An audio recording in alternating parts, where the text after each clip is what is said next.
राम सत्संग समिति द्वारा दैसर में आयोजित संगीतमय श्री राम कथा के चौथे दिन श्री राम कथा में राममय दैसर उस वक्त गोपालमय भी हो गया जब उत्तर मुंबई सांसद श्री गोपाल शेट्टी ने राम कथा में उपस्थिति दर्शाई।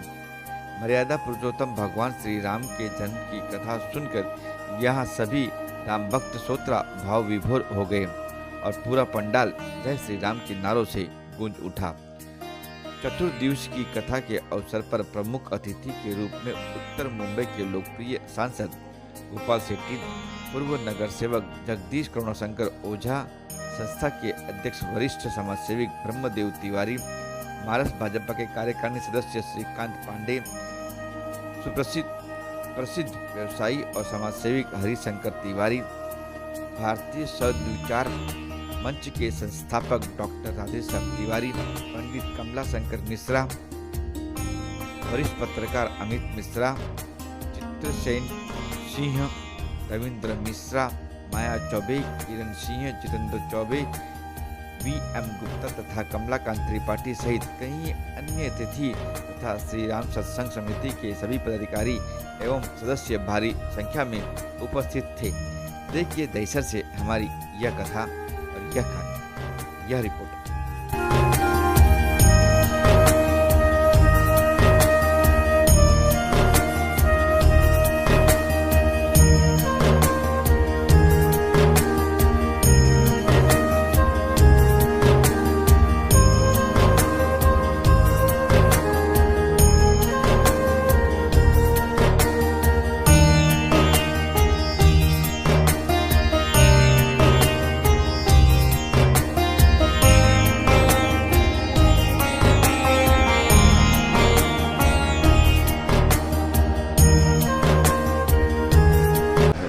राम भक्तों के लिए मैं ये कहूँगा कि ये कथा को आप कथा के माध्यम से ही मत सुनिए। ये कथा हमारे जीवन को, हमारे संसार को, हमारे देश को आगे बढ़ाने वाली कथा है और ये कथा के माध्यम से ये देश आज खड़ा हुआ है। 1990 के दशक को अगर मैं याद करता हूँ, राम जन्मभूमि का आंदोलन जब प्रारंभ हुआ था, हम सर पर ईंट लेके घूमते थे बस्तियों में, तो लोग हंसते थे, हमको भी शर्म लगता था। लेकिन वो दौर से हम लोग निकले, तब आज देश में राम मंदिर भी बन रहा है। 2024 में उसका उद्घाटन भी करेंगे, मत्था टेकने के लिए हम लोग जाएंगे और ये पूरा देश का जो आज वैभव हम लोगों को देखने के लिए मिल रहा है, ये राम कथा और रामलीला को जिसने कलाकारों ने रामलीला चलाई अपने जीवन काल में, सुधीर जी जैसे कथाकार ने कथा करते करते राम कथा को जीवित रखा। ब्रह्मदेव तिवारी, श्रीकांत पांडे जी, डॉक्टर राधेश्याम तिवारी, ये सारे लोगों ने इसका आयोजन किया। सुनने को आने वाले लोगों ने सुनने को आने का काम किया। आप जैसे मीडिया के लोगों ने बहुत दूर तक इस संदेश को पहुंचाने का काम किया। ये जॉइंट वेंचर है, सब लोग मिलकर काम करते हैं तब एक बहुत बड़ी ताकत होती है। इसलिए मैं फिर एक बार कहूँगा कि धार्मिक व्यवस्था है, ये देश को आगे बढ़ाने वाली व्यवस्था है, ये हम सब लोगों के संस्कृति और संस्कार को जीवित रखने वाला व्यवस्था है। इसलिए इसको हमने बहुत भव्यता से करना चाहिए। नई पीढ़ी को हमको तो देना ही पड़ेगा ना। मान लीजिए कि मोदी जी और 15 साल प्रधानमंत्री रहेंगे तो क्या सारा ठीक ठाक हो जाएगा? क्योंकि नया जो लॉट आएगा, स्कूल में बच्चों को पढ़ाना पड़ता है ना पहले से, क्योंकि नए बच्चे आएंगे उनको पहले से पढ़ाना ही पड़ता है। वैसे देश भी बहुत सुखी हो जाएगा, समृद्ध हो जाएगा, संपन्न हो जाएगा, लेकिन जो नया जनरेशन आएगा उसको कथा संस्कृति उसके दिमाग में तो डालना ही पड़ेगा ना। इसलिए इसको जीवित रखना चाहिए, इसको और मजबूत आने वाले दिनों में करना चाहिए, ऐसा मैं मानता हूँ। क्या सनातन संस्कृति पे कोई कुठाराघात हो रहा है? आप लोगों को मुख्य सकल हिंदू समाज मोर्चा निकालने की जरूरत पड़ गई थी। मैं कहता हूँ कि उन दिनों में भी होता था, आज भी हो रहा है, कल भी होगा। ये कोई समाप्त होने वाला नहीं है। इसलिए हर चुनौती का सामना करने के लिए हमको तत्पर रहना पड़ेगा, हमेशा तैयार रहना पड़ेगा। चुनौती तो आएगी, उसका तरीका बदलेगा, लेकिन चुनौती तो आने ही वाला है ना, चुनौती तो आने वाला है। इसलिए कोई ये मानना नहीं चाहिए कि भाई चुनौतियाँ सब खत्म हो जाएगी। नहीं, बिल्कुल नहीं होगा। नया नया रूप लेकर चुनौती आएगी और उस चुनौतियों का सामना करने के लिए हम सबको तैयार रहना पड़ेगा। क्या इसके लिए लोकसभा भी गूंजेगी? निश्चित गूंजेगी, लोकसभा तो गूंज रही है। और देश में आज इतने सारे लोकसभा में राम भक्त पहुँचे हैं, तो जब भी 11 बजे प्रारंभ होता है तो अध्यक्ष जी जब आते हैं तो जय श्री राम का नारा तो लगता है ना, वहाँ पर अनेकों में मैं एक हूँ, तो गूंजती है लोकसभा भी, पूरा देश गूंजना चाहिए। महिला शक्ति को कोई संदेश? महिला शक्ति ने ये भारतीय संस्कृति को जीवित रखने का काम किया है। गरीब से गरीब महिला भी अपने घर में सवेरे चाय में दूध डालने की व्यवस्था नहीं भी होगी तो पूजा करके भगवान का दिया लगाकर अपना दिनचर्या प्रारंभ करती है। तो महिला शक्ति ने इस देश को बचाया, महिला शक्ति ने इस संस्कृति को बचाया है। इसलिए आने वाले दिनों में जितने कथा में आप जितना ज़्यादा महिलाओं को लाओगे उतना समाज को लाभ होगा, क्योंकि जिस महिला के कोख से जो बच्चा जन्मेगा उसमें ऑटोमेटिकली भगवान राम का संदेश पहले से ही जाएगा। इसलिए मैं हमेशा लोगों को कहता हूँ कि जो नई शादी करने वाले लड़के लड़कियाँ होती है तो उनको शादी के 1 साल के बाद 1 साल 2 साल तक तो कथा में किसको पकड़ के लेकर बिठाओ उनको, और बैठकर नई बच्ची हमारी 20-25 साल की बच्ची भगवान राम का जो भी करिश्मा महिमा को अपने दिमाग से अपने शरीर में उतारेगी तो उसके कोख में से जो बच्चा निकलेगा वो राम भक्त निकलेगा। राम सत्संग समिति का गठन करीब 10 साल पहले हुआ। उस समय सुधीर महाराज जी उसके पहले एक बार आए हुए थे।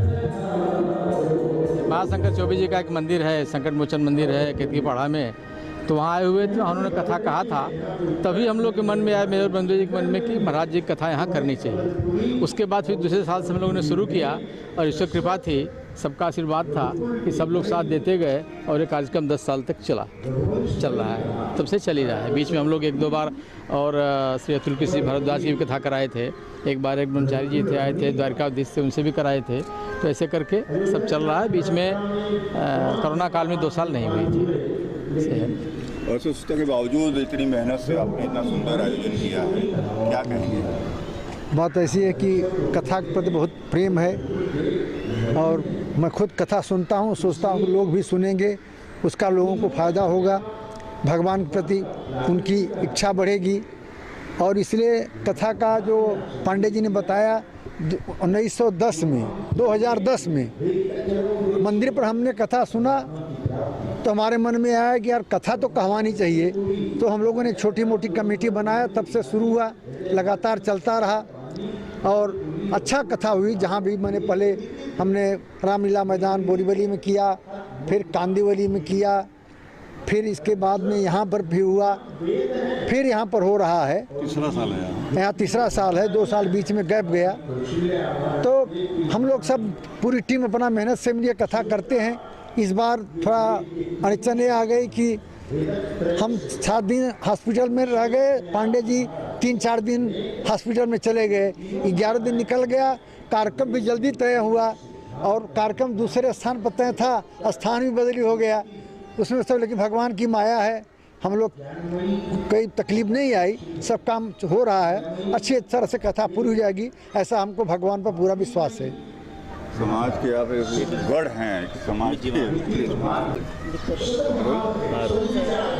के आप बड़े उत्कृष्ट इंसान, अच्छे व्यक्ति और सामाजिक कई संस्थाओं से जुड़े हुए हैं। इस संस्था को क्या संदेश देंगे, विशेष करके नारी शक्ति और युवाओं को क्या संदेश? सर यहाँ देखिए, आदरणीय श्री गोपाल शेट्टी जी आज आए यहाँ और थोड़ा यहाँ भीड़ कम है, उसको लेकर के थोड़ा सा उन्होंने समिति के लोगों को कुछ संदेश भी दिया, किस तरह से कैसे लोगों को जोड़ना चाहिए उसके बारे में भी उन्होंने बताया। मुंबई शहर व्यस्तताओं का शहर है, वर्किंग डेज में लोग अपने अपने काम धंधा अपनी सर्विसेज में जाते हैं, इसलिए जहाँ तक संख्या की बात है, कार्यकारिणी के सभी सदस्य सम्मानित श्री ब्रह्मदेव जी, श्रीकांत पांडे जी, हरशंकर तिवारी, सब लोग मेहनत करते हैं। लेकिन हम लोगों का काम सिर्फ मेहनत है, भगवान राम के संदेश को पहुंचाना है, लोगों को आकर सुनना चाहिए। लेकिन जोड़ने का काम सतत चलता रहा है, आगे चलेगा। और गोपाल भाई को जो शिकायतें हर साल रहती हैं, अगले साल अब शिकायतें नहीं रहेंगी। यहाँ तक आपके प्रश्न का सवाल है, महिलाएं हमारे देश की संस्कृति की रीढ़ होती है। परिवार को, समाज को आगे ले जाने के लिए उनकी जितनी आवश्यकता होती है, उनका जितना मनोबल आगे बढ़ेगा, उतना ही पुरुष समाज आगे बढ़ेगा। तो नारी शक्ति को इस भारत देश की संस्कृति में सबसे ज़्यादा महत्व दिया गया है। नारी शक्ति को हम प्रणाम करते हैं, हमारी संस्था प्रणाम करती है और ये प्रागैतिहासिक काल से होता रहा है कि नारी शक्ति की यहाँ पूजा होती है, इसलिए हम लोग बहुत उसको मान्यता देते हैं, हम लोग भी पूजा ही करते हैं। आशीर्वचन के रूप में आप भी क्या करेंगे? सर यहाँ राम कथा की शुरुआत 12 साल पहले जो हुई, हम सब लोगों ने मिलकर शुरुआत किया और सतत 12 वर्षों से बीच में 2 साल जो कोविड गया उसमें कथा नहीं हो पाई। बाकी सब लोगों की जो भी कमेटी में है सब लोगों ने मिलकर के काम करते हैं और कथा सतत चल रही है।